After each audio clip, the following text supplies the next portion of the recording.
But last week, if you're just joining, Mazi, thank you, sir. If you're just joining us, you're watching Tuesday's edition of The Buzz. Okay, Lagos pastor bags life imprisonment for raping church members. And Ikeja, sexual offenses and domestic violence court last week Friday sentenced the founder of I Reign Christian Ministry in the person of Feyi Daniels to life imprisonment for raping a church member. Now, the trial judge, Rahman Oshodi, found the cleric guilty of rape and sexual assault of a female member, name withheld, and held that the cleric should spend the rest of his life at the Kirikiri Custodial Facility in Lagos. The judge also held that the prosecution established the ingredients of the two offenses against him by a 19-year-old church member and a 23-year-old pastor assistant. The pastor, who took to the witness box to defend himself, testified that he believed 3 out of the 4 women who accused him of sexually assaulting them conspired to turn against him. When asked why the accusations from the ladies were all sexual in nature, the defendant said he didn't know. Anyways, the bottom line of this case is that the pastor, Feyi Daniels, was accused of sexually molesting a church member, attempting to molest another church member, and also accused of sexual assault on yet another church member in his home in Lekki here in Lagos State. And judgment delivered on Friday in the court sentenced him to life imprisonment in Kirikiri. Now, there's been a lot of back and forth on social media since Friday, all right? Some people on the one hand are jubilating and saying justice has been served. On the other hand, his church members have been protesting this judgment is on Friday, saying their pastor was actually framed. All right, all over social media talks about this pastor and the sentencing are ongoing. Let's not forget, or let me remind us quickly, that during the general elections in February last year, this same pastor, Feyi Daniels, was the one who did all the predictions about the then candidate of the APC, Bola Ahmed Tinubu. All the predictions were all false at the end of the day. But here we are, months down the line. Gentlemen, let me start from you, Mazi, because you are an administrator in a church, a big one for that matter, and this kind of issues play out from time to time. How would you react to this piece of news, being a church elder yourself? Please, why are you laughing? He's just being mischievous. Go ahead. Yeah, actually, it's condemnable and it's a sad one. Honestly, I've been an advocate of moral value in the church, in the society at home. If a pastor, that story, I think if it's the one I read, happened to someone, the member from Adebari somewhere, for punishment. And when she arrived, the one I read, I don't know when she arrived, she was interrogated, and the man started speaking in tongues. At a time, asked her to undress. Later on, asked her to come and meet him in his bedroom when something like that happened. So, to your question, it's something every sensible person should condemn. It's not acceptable in the Christian fold and even in the family. Unfortunately, he has been convicted, but don't forget that he's going to go to Court of Appeal. I don't know how they are going to prove the issue of rape. But so many things are involved before issue of rape is convicted, because there were some issues that need to be thrashed out.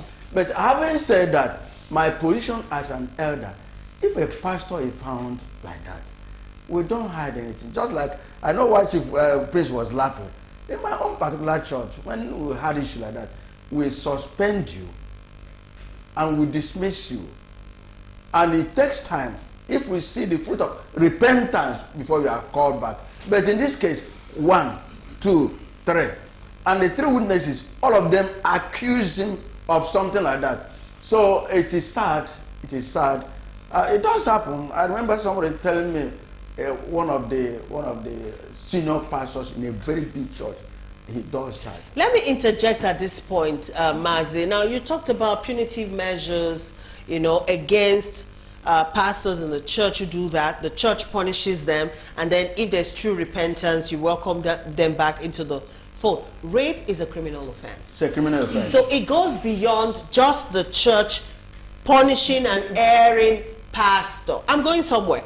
Now, usually we've seen it play out before, where a member comes out, accuses a pastor of having raped her and all of that, and then the church tries to mediate. At the end of the day, the victim is now blacklisted, sort of. We have seen it happen before. Now, in this case, church members are already talking about their pastor being framed up. So at the end of the day, the victims will now be blacklisted from the church. How does the church wade in that regard to ensure that justice truly is served, not just within the church premises, but in the court of law, and still making sure that the victims do not become victims again, even haven't gotten justice? Yeah, in a set-up church like my own, we have to investigate. It might take up to 1 year, 2 years before we conclude investigation. At the end of it, because during the investigation, there'll be interrogation, she will be called, and the man will be called, facing themselves, and for you to counter what she has said, and vice versa. And it takes 1 year to do that. Wait, let me. No. Let him land. No, let me. Go ahead. So, for the fact that a church may suspend a pastor or a member who does that, that does not mean that the church will have limited themselves to what is supposed to do, not the criminal aspect of it. Okay. The criminal aspect of it, the church is not supposed to handle it. Okay, so the complainant is free to pursue. Yes, the complainant is free now to go to any length to get justice in terms of raping and things like that. But for that immoral aspect of it, the church has a way to punish and make sure that it's not repeated. All right, thank you, Mazi. Prince, go ahead now. When elders sit on the table and they try to go around secular issues. Micromanage the truth. That's what you want to say. Okay. Because we need to stop being gullible as human beings. This whole idea of touching up my anointed is creating a lot of problem in Christendom in Nigeria. And unfortunately, if when an issue happens and the church says they're setting up the church elders, the first question that comes to mind is, who owns the church? The GO owns the church. The GO appoints those he wants to appoint. And the GO, at the end of the day, whatever the decisions are, they bring it to the GO to implement. How many cases in this country have we heard of a pastor being convicted? This is a milestone judgment. It simply shows that the church cannot and should not be allowed to even get involved in any investigation. I get where you're coming from. Why didn't the church on their own hand the pastor over to the law? That's what you're saying, yes? Okay. Because you see, this whole thing, I don't want to go to his own church. He knows what happened in his own church. But my own view, was suspended, and you knew that about Mazi, we know that story. Our own right was suspended. We know that story. No, it's not about covering. It's about the impunity that a lot of men of God are bringing into the house of God. A lot of them have assumed to become God themselves. And then they have a lot of gullible people who are following them around. A lady gets raped by a man of God, and people are coming out to defend it. Is it not shameful? Where's our humanity? How do we protect our own children? But who's responsible for the gullibility of the people, though? The pastor? The pastors are responsible. They are responsible. Really? Yes. Okay.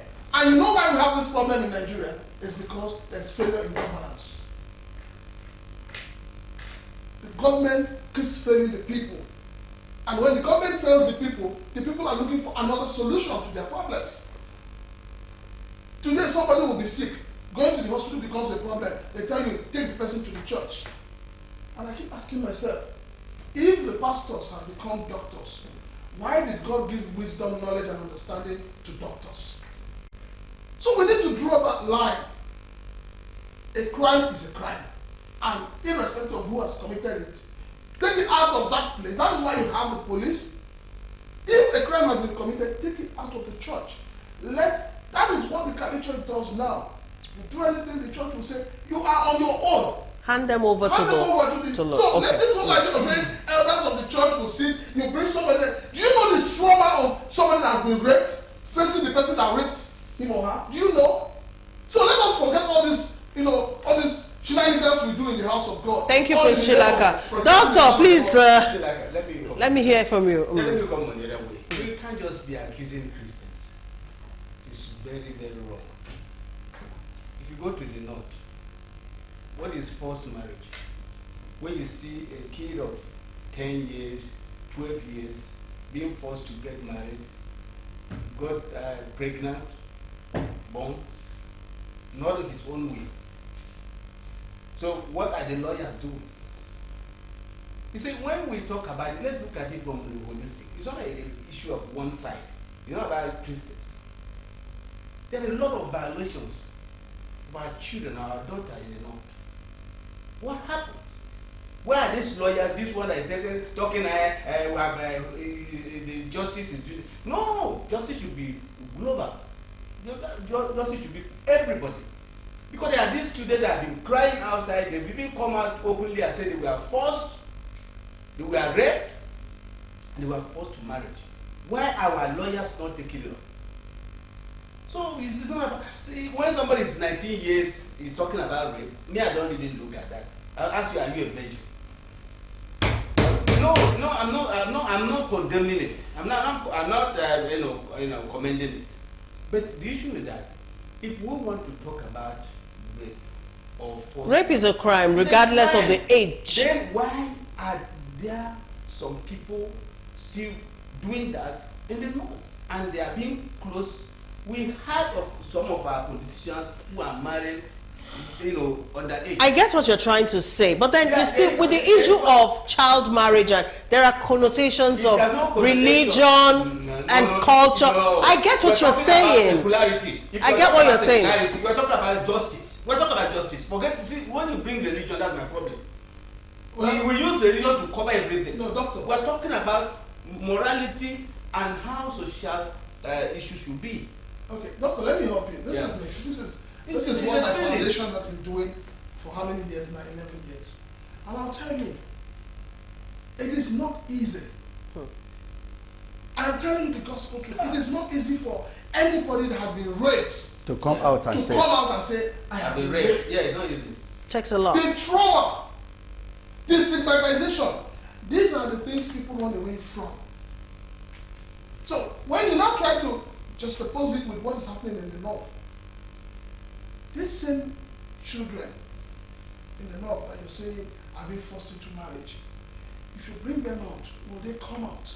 Some of them do come out. Where do they come to? They come out and they talk. We see them in documentaries. And I'm expecting the. But I think what we're discussing here about. All right, one at a time. I want to hear everyone, please. Are two different things. Let us not forget that. But there can be rape inside marriage. Okay. Yes, but the thing is that telling me that you want somebody that's been raped to come out. I'll tell you what, a few years back, I had a very bitter experience. I think I talked about it on this station. A small baby was sexually abused. And the father reached out to the foundation. And I took up this case. We took the child to General Hospital. They did a test and they confirmed that yes. Mirabel Center. I know that's where they're referred. No, we went to Atlasis. Yes, that's Mirabel so it was Center. confirmed. Now, the case was already at the police station. I was expecting the father to bring me the result so that I can go on with the case. Only for the man to come to my office and tell me he has settled out of police station. That's the issue because of the and honestly, I just looked at this man and I said to him, I said, you don't know what damage you're doing to this child. That is the issue. So that's the problem. So when I say people, anybody that has been raped, that pursues the case to logical conclusion, I am so happy. So it's for me, it's not about religion, but it's about the person. The man that has committed the rape should forget that he's a man of God.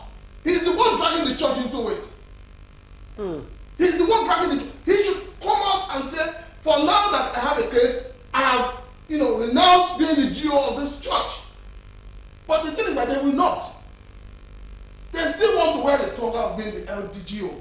They still want to drag the church into their problem. No, we need to draw a line between the church and the man. That's my own position. I think what is important here. We shouldn't put this in as religious issue. That's It's my not. problem. It's not. When we put it as religious issue, we messed it up. Social injustice is everywhere. A hurt of one is a hurt for many.